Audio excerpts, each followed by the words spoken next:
যাদের back stitch দেওয়ার পরে এইভাবে আর চলে না, দেখুন ব্যাক স্টিচ একটা বা দুটো যাই দেই, তারপর হাঁটে না মেশিনটা, দেখেন আমি প্যাডেল চাপতেছি তাও হচ্ছে না। তো সেক্ষেত্রে আপনাদের যা করণীয়, এটা আসলে প্রোগ্রাম থেকে ঠিক করা যায়।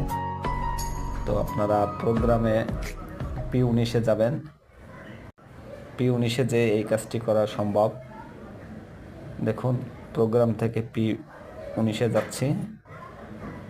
তো এই জায়গায় আগে দেখুন, আগে অন দেওয়া ছিল, আমি এখন 0 করে নিয়েছি। তারপর দেখুন এখন ব্যাক স্টিচ হয়ে একা দ্বারা চলতেছে। আর যদি আপনার ওইরকম দেওয়া থাকে, তাহলে সেক্ষেত্রে আপনার মেশিনে ব্যাক স্টিচ দেওয়ার পরে এই সমস্যাটা হবে।